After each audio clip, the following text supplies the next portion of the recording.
जय हिंद साथियों, आप सभी का स्वागत है आपके अपने परिवार मैथ्स गुरु मनीष में। दोस्तों मैं हूं एमके एक्सपर्ट और आप सभी कैसे हैं एक बार कमेंट करके ज़रूर बता दीजिएगा। और आप लोग के दुआ प्यार और आशीर्वाद की वजह से हम भी ठीक हैं, चल रहा है। आज जो हम लोग पढ़ने वाले हैं त्रिभुज का क्षेत्रफल, और वो भी सारणिक विधि से। जब आप त्रिभुज का क्षेत्रफल निकालते हैं सारणिक विधि से, तो वहाँ पर आपके सामने जो समस्याएं आती है उसमें सबसे पहली समस्या है कि त्रिभुज के क्षेत्रफल निकालने के लिए आपको उसको डिटर्मिनेंट के रूप में बदलना पड़ता है। बदलकर उसमें जो आपका कॉलम नंबर 3 है उसको एक मानना पड़ता है। फिर उसमें आप उसको विस्तार करते हैं, यानी एक क्रिटिकल प्रोसेस हो जाता है आपके लिए। ठीक है, तो आज वो जो आपका झंझट है उसको आज ख़त्म करने वाले हैं। ठीक है, तो आज हम लोग सीखेंगे कि 1 से 2 सेकेंड में हम लोग कैसे किसी भी त्रिभुज का क्षेत्रफल आसानी से निकाल सकते हैं। वहाँ पर डिटर्मिनेंट विधि का प्रयोग हम तभी करेंगे जब वो सवाल आपको सब्जेक्टिव में पूछा जाएगा। यदि सवाल ऑब्जेक्टिव में आपसे पूछा जाता है तो वहाँ पर डिटर्मिनेंट विधि का प्रयोग नहीं करना है। वहाँ पर हमारा जो कॉन्सेप्ट है, हमारा जो ट्रिक है, उस कॉन्सेप्ट से उस सवाल को सॉल्व करेंगे और बिल्कुल 1 से 2 सेकंड में सवाल को सॉल्व करेंगे। गलती होने की कोई संभावना नहीं है, बिल्कुल एक्यूरेट और सही आंसर निकालेंगे। तो आज हम उसका 2 कॉन्सेप्ट सीखने वाले हैं। क्षेत्रफल निकालने का 2 कॉन्सेप्ट है, आप दोनों में से किसी का भी प्रयोग कर सकते हैं, कोई दिक्कत नहीं है। जो आपको आसान लगे, जो आपको बेहतर लगे, जो आपको समझ में आए, आप उसका प्रयोग एग्जाम में कर सकते हैं। बिना देरी किए हुए सबसे पहले हम आपको क्वेश्चन के मान लीजिए कि एक क्वेश्चन आपका है। क्वेश्चन है कि 3,8 और क्या है -4 2 और फिर क्या है, एक और है 5 और 1। ठीक है, यहाँ पर 3 मान आपको दिया गया है, या आप निर्देशांक ज्यामिति में जो त्रिभुज का क्षेत्रफल निकालते हैं, ठीक है, निर्देशांक ज्यामिति में आप वहाँ भी इस कॉन्सेप्ट का प्रयोग कर सकते हैं और आसानी से इसी कॉन्सेप्ट से उसका क्षेत्रफल निकाल सकते हैं। चाहे वो त्रिभुज का क्षेत्रफल हो या फिर चतुर्भुज का क्षेत्रफल हो, आप आसानी से निकाल सकते हैं, कहीं कोई प्रॉब्लम नहीं होगा। अब इसके लिए करना क्या है, वहाँ पर लिखेगा भाषा कि सारणिक विधि से दिए गए त्रिभुज का क्षेत्रफल निकाले।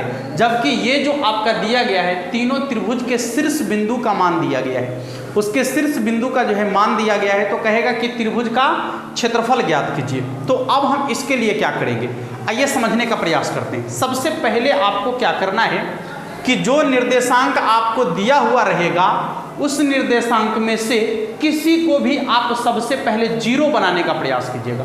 क्या बनाना है बाबू, 0 बनाने का प्रयास करना है। क्या करना है, तीनों निर्देशांक में से किसी निर्देशांक को 0 करने का प्रयास कर दीजिएगा। हाँ, अब आइए मान लीजिए कि हम इसी को 0 करने का प्रयास करते हैं, तो जब इसको 0 करना होगा तो इसके लिए क्या करना होगा, -3 -8, तब ना इसमें से इसको घटाएंगे 0 हो जाएगा, इसमें से इसको घटाएंगे 0 हो जाएगा। समझिएगा ठीक से, तीनों निर्देशांक में से आप किसी को अपने इच्छा अनुसार आप 0 कर सकते हैं। ये नेसेसरी है, ये कॉन्सेप्ट का नेसेसरी पार्ट है कि आप तीनों निर्देशांक में से जिसको भी चाहे उसको 0 कर सकते हैं। ठीक है, तो यहाँ हमने पहले निर्देशांक को 0 किया है और जो क्रिया आप इसमें किए हैं वही क्रिया बाकी सब में कर दीजिएगा। ठीक है, तो यहाँ भी हो जाएगा -3 -8, यहाँ -3 -8 लिखे हैं ना, तो वही आपको यहाँ भी लिखना है और वही आपको यहाँ भी लिखना है, -3 -8। ठीक है, देखिए जब इसको घटाएंगे तो ये तो 0 हो जाएगा, ये 0 हो जाएगा।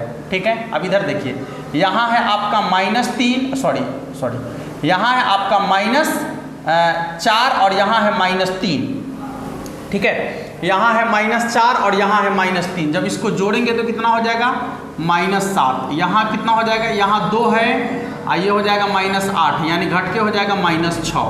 ठीक है, इधर आइएगा, इसको जोड़ेंगे तो कितना हो जाएगा, 5 में से 3 घट गया 2, और यहाँ 1 में से 8 घटेगा तो कितना हो जाएगा, यानी -7 के बराबर। ठीक है, अब देखिए ई वाला को छोड़ देना है, ई वाला को छोड़ देना है। ध्यान से देखिएगा, ये जो आपका पहला 0 0 हो गया, इसको क्या कर देंगे, छोड़ देंगे। अब क्या करेंगे देखिएगा, बाहर वाला को बाहर वाला से गुना, अंदर वाला को अंदर वाला से गुना, बाहर वाला को बाहर वाला से गुना, अंदर वाला को अंदर वाला से गुना, करके और दोनों के बीच का अंतर निकाल लेना है। बीच में कौन सा चिन्ह लगा देना है? माइनस का। चलिए देखिए, -7 को -7 से गुना करेंगे तो हो जाएगा +49, और यहाँ -6 को +2 से गुना कर देंगे तो हो जाएगा -12। बीच में हमेशा माइनस का चिन्ह लगाना है और बटा में हमेशा 2 लिखना है। बीच में हमेशा माइनस का चिन्ह लगाना है, बटा में हमेशा 2 लिखना है। देखिए माइनस माइनस प्लस हो जाएगा, ठीक है। तो ये हो गया प्लस, यानी 49 और 12 को जोड़ेंगे तो 9 2 11 के 1 हासिल 1, और ये हो जाएगा 5 6 6 1 7, यानी 71 बटा में 2। कितना हो जाएगा? 71 बटा में 5 1 6 61 बटा में 2 वर्ग मात्रक निकल गया आपके त्रिभुज का क्षेत्रफल, ठीक है। ये त्रिभुज का क्षेत्रफल आपका आसानी से निकल चुका है। दोस्तों आपको बहुत ही आसानी से ये चीज़ें समझ में आ गया होगा। आपको करना क्या क्या है, एक बार हम लोग दूसरे सवाल को देखते हैं और दूसरे सवाल पर इसको लागू करके देखते हैं। आइए ध्यान से देखते हैं दूसरा सवाल। अब देखेंगे कि इसको कैसे बनाना है। बस कॉन्सेप्ट यही रहेगा। इसके बाद हम आपको एक और कॉन्सेप्ट बताने वाले हैं, पहले इसको ठीक से समझ लीजिए। अगला आपका होगा 1 0 1 0, इसके बाद है आपका 6 0 6 0, और फिर क्या है? फिर है आपका 4 3, ठीक है। अब इसका क्षेत्रफल निकालना है आपको। क्या करना है? आप तीनों निर्देशांक में से किसी एक को 0 कर लीजिएगा, ठीक है। अब कैसे 0 करना है? मान लीजिए कि इससे पहले इसको 0 किए थे ना, आप इसको 0 कर लीजिए, 3 नंबर को 0 कर लीजिए। क्या करना होगा? इसमें से 4 घटाना पड़ेगा और 3 घटाना पड़ेगा, तो ये 0 बन जाएगा।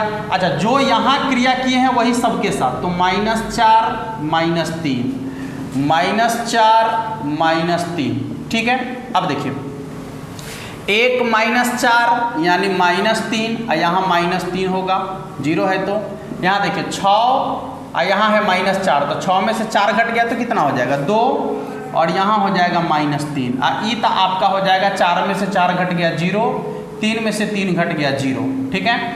जो 0 0 हो गया उसको छोड़ देना है, जो 0 0 हो गया उसको क्या करेंगे? छोड़ देंगे। अब क्या करेंगे? तो बाहर वाला को बाहर वाला से गुना करेंगे, अंदर वाला को अंदर वाला से गुना करेंगे, बीच में माइनस का चिन्ह लगाएंगे और बटा में 2 लिख लेंगे। ये हो जाएगा माइनस माइनस प्लस, 3 3 9, फिर माइनस, ये हो जाएगा -6, और बटा में हमेशा लिखना है आपको 2। बटा में हमेशा क्या लिखना है? 2।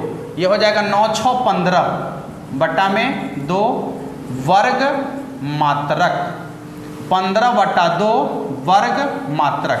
देख लीजिए आसानी से बन गया सवाल। किसी को दिक्कत है क्या? अब किसी भी त्रिभुज का क्षेत्रफल आप आसानी से निकाल सकते हैं। यदि आपके बोर्ड एग्जाम में त्रिभुज का क्षेत्रफल पूछता है, ठीक है, तो वहां पर आपको घबराने की जरूरत नहीं है। आप हमारा छोटा सा कॉन्सेप्ट लगाइएगा तो त्रिभुज का क्षेत्रफल आपके सामने जो है आसानी से बनकर आ जाएगा। तो यह हमारा पहला कॉन्सेप्ट है। एक सवाल और देखते हैं इसी कॉन्सेप्ट पर, देखिएगा एक सवाल और देखते हैं इसी कॉन्सेप्ट पर। सवाल आपका जो है बहुत ही मज़ेदार कॉन्सेप्ट है, और आप इसके आधार पर चाहे वो निर्देशांक ज्यामिति का त्रिभुज का क्षेत्रफल निकालना हो या फिर सांद्रिक में निकालना हो, कहीं भी आपको निकालना हो इस विधि का प्रयोग कर दीजिए, सवाल बन जाएगा। 2 7 1 1, फिर क्या है 10 8।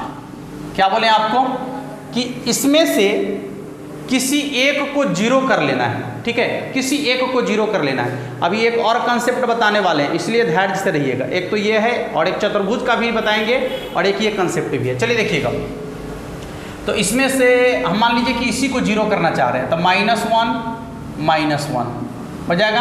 अब देखिए यहाँ पर जो यहाँ लिखे हैं वही सबके नीचे लिखेंगे, सबके नीचे वही लिखेंगे, ठीक है, यहाँ भी लिखेंगे -1 अब चेक कर लीजिए आप, 2 में से 1 घट गया 1, 7 में से 1 घट गया 6, यहाँ हो जाएगा आपका 1 में से 1 घट गया 0, 1 में से 1 घट गया 0। अब देखिए यहाँ पर 10 में से 1 घट गया 9, 8 में से 1 घट गया 7, ठीक है। अब 0 वाला को क्या करना है? छोड़ देना है, 0 वाला को छोड़ देना है। उसके बाद क्या? बाहर वाला को बाहर वाला से गुना करेंगे, अंदर वाला को अंदर वाला से गुना करेंगे, बाहर वाला को बाहर वाला से गुना करेंगे, अंदर वाला को अंदर वाला से गुना करेंगे, बीच में माइनस लिखेंगे, यानी हो जाएगा 7 इकाई 7, माइनस 9 को 6 से गुना करेंगे तो 9 छक 54, अब बट्टा में कितना हो जाएगा 2, यानी घट के हो जाएगा -53/2। ध्यान से देखिए, चाहे आपका आंसर माइनस में आवे या प्लस में आवे, आपको हमेशा प्लस वाला मान लेना है। तो यहाँ इसका आंसर हो जाएगा आपका 53/2। माइनस में आएगा तो यो प्लस से वाला मान रखना है, और प्लस में आएगा तो यो प्लस से वाला मान रखना है। ठीक है, माइनस आपको नहीं रखना है, हमेशा प्लस वाला मान रखना है। तो इस तरीके से आपका त्रिभुज का क्षेत्रफल निकल गया। अब सुनिए, कभी कभी आपको पूछता है कि यदि त्रिभुज संरेख होगा तो क्या होगा। देखिए, संरेख का मतलब होता है कि जब ये तीनों के तीनों बिंदु एक ही रेखा पर आ जाए, जब तीनों के तीनों बिंदु एक ही रेखा पर आ जाए तो उसे हम लोग क्या कहते हैं, संरेख कहते हैं। समझ में आ रहा है। और यहाँ संरेख का जो मतलब है यही है कि जब तीनों के तीनों बिंदु एक ही रेखा पर आ जाएगा, अर्थात संरेख हो जाएगा, तो त्रिभुज बनेगा नहीं तो त्रिभुज का क्षेत्रफल निकलेगा कहाँ से? त्रिभुज बना तभी तो त्रिभुज का क्षेत्रफल निकलेगा। और जब तीनों एक ही रेखा पर आ जाएगा तो त्रिभुज बनेगा ही नहीं, तो उसका क्षेत्रफल उस समय क्या हो जाएगा, 0 के बराबर हो जाएगा। तो जब आप मान लीजिए कि त्रिभुज का क्षेत्रफल आप निकालें और यहाँ पर 0 के बराबर आ जाए, जब त्रिभुज का क्षेत्रफल 0 के बराबर आ जाए तो आप कहेंगे कि जो दिया गया तीनों बिंदु है वो तीनों के तीनों बिंदु क्या है, संरेख है। क्या है, तीनों के तीनों बिंदु संरेख। समझ में आ गया? किसी को दिक्कत? तो कभी कभी आपसे ये भी सवाल पूछता है कि जब तीनों बिंदु संरेख है, जब तीनों बिंदु संरेख है तो आपको जो है k का मान निकालना है या p का मान निकालना है। मतलब एगो छोड़ देगा तो कहेगा कि इसका मान कितना के बराबर होगा। जैसे देखिए, यहाँ पर एक सवाल है और इस सवाल की चर्चा करते हैं हम कि जब तीनों बिंदु संरेख होगा तो यहाँ पर आपको मान निकालने की बात कर रहा है। देखिएगा, इसको मिटाते हैं।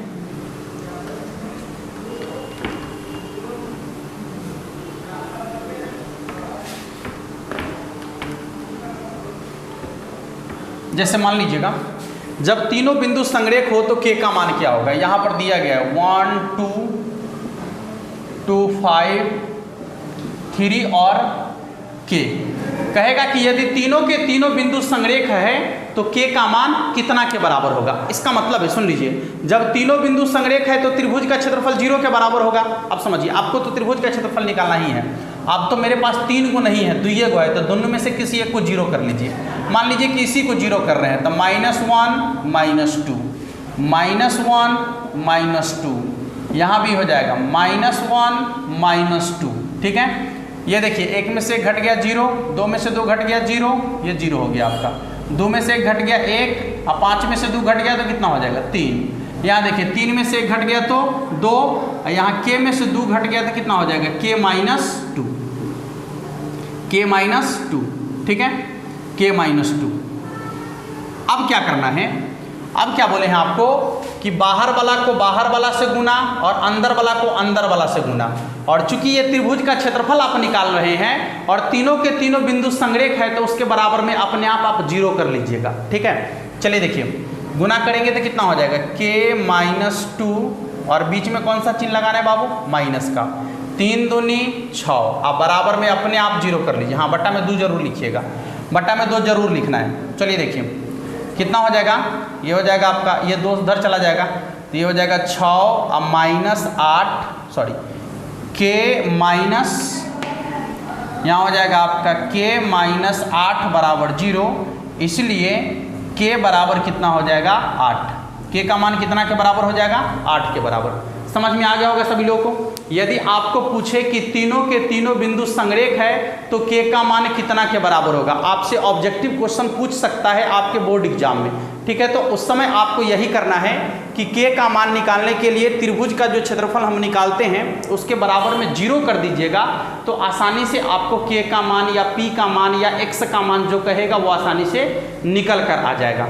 अब सुनिए, अब कभी कभी आपसे क्या पूछता है कि 2 को यहाँ पर निर्देशांक दे देगा और कहेगा कि इससे कौन सा समीकरण बनाया जा सकता है। समझिए ठीक से, कभी कभी आपको क्या करेगा कि निर्देशांक दे देगा और कहेगा कि इससे कौन सा समीकरण बनाया जा सकता है। देखिए, तो जब समीकरण की बात कर रहा है इसका मतलब है कि वह तीनों के तीनों एक ही रेखा पर है। यही ना कह रहा है, कहता है यहाँ ध्यान दीजिए कि इस सारणी का प्रयोग करके जो है मिलाने वाली रेखा का समीकरण ज्ञात कीजिए। सुनिए, समीकरण ज्ञात करने का मतलब है कि तीनों के तीनों बिंदु एक ही रेखा पर है, और जब तीनों के तीनों एक ही रेखा पर है अर्थात सरल रेखा का समीकरण आपसे पूछा जा रहा है, तो उस समय भी आपको क्या करना है कि दो गो बिंदु जो दिया हुआ रहेगा उसको तो ठीक है समझेंगे, तीसरा जो नहीं दिया हुआ रहेगा उसको x और y क्या करेंगे, मान लेंगे। बाकी त्रिभुज का क्षेत्रफल निकाल लेंगे, बराबर में 0 करेंगे, आसानी से समीकरण बन जाएगा। जैसे देख लीजिएगा, यहां पर दिया हुआ है कि 1,2 3,6, ठीक है, दो गोता है, एक को हम मान लेते हैं x, y, x, y। कहता है कि तीनों बिंदु, ये जो दो गो बिंदु दिया गया है इससे आपको समीकरण निकालना है। चलिए कोई बात नहीं है, क्रिया वही करेंगे हम, पहले 0 कर लीजिए, -1 -2 -1 -2, यहाँ भी -1 -2। सुन लीजिए, ये आपका हो जाएगा 0, ये भी हो जाएगा 0। इसके बाद 3 में से 1 घट गया 2, 6 में से 2 घट गया 4, ठीक है। यहाँ घटाइए आप, x में से 1 घटेगा तो x -1, अच्छा, y में से 2 घटेगा तो y -2, ठीक है। अब आपको क्या करना है, पहले वाला क्रिया जो आपको बता दिए हैं, ध्यान से देखिएगा, बाहर वाला को बाहर वाला से गुना और भीतर वाला को भीतर वाला से गुना, बाहर वाला को बाहर वाला से गुना, भीतर वाला को भीतर वाला से गुना, बटा में 2 लिखना है, बराबर में 0 कर दीजिए आप, कि आसानी से समीकरण निकल के आ जाएगा। देखिएगा, हाँ, बटा में 2 ना लिखेंगे तो भी कोई दिक्कत नहीं, क्योंकि 2 जो है उधर जाके आपका 0 हो ही जाएगा। तो चलिए कोई बात नहीं, गुना कीजिए तो कितना हो जाएगा, 2y -4, इधर गुना करेंगे, +4x -4 बराबर 0। देख लीजिएगा, ये हो गया 4x + 2y, ये हो जाएगा -4 और -4 यानी -8। अब चाहे तो 2 कॉमन ले सकते हैं यहाँ से, तो हो जाएगा 2x + y बराबर -8 है तो इधर आके +8 हो जाएगा, ये 2 से कट गया आपका 4 बार, यानी 2x + y बराबर कितना हो जाएगा, 4। तो आप आसानी से समीकरण भी निकाल सकते हैं। इसी कॉन्सेप्ट के आधार पर आप दिए गए क्वेश्चन का जो आपको समीकरण पूछेगा कि इसका समीकरण क्या होगा, आप आसानी से निकाल सकते हैं। ठीक है दोस्तों, तो आपको ये जो कॉन्सेप्ट है आसानी से समझ में आ गया होगा। इसी में आपको कभी कभी चतुर्भुज का भी क्षेत्रफल पूछ देता है, तो कभी कभी आपको ये कह देगा त्रिभुज के क्षेत्रफल के बारे में यदि आपसे पूछ देता है तो आप इसी तरीके से बना लेंगे। ठीक है, हाँ, चतुर्भुज का जो कॉन्सेप्ट है, चाहे इसका जो दूसरा कॉन्सेप्ट है, ये हम या एक ही कॉन्सेप्ट से आप काम चलाइए। दूसरा कॉन्सेप्ट में आपका हो सकता है कि माथा हौच पौच हो जाए, इसलिए एक ही कॉन्सेप्ट से आप काम चलाइए। एक ही कॉन्सेप्ट आपके लिए बेहतर है और इसी कॉन्सेप्ट से आप किसी भी क्वेश्चन को आसानी से सॉल्व कर सकते हैं। मिलेंगे फिर नेक्स्ट वीडियो में, तब तक के लिए जय हिंद।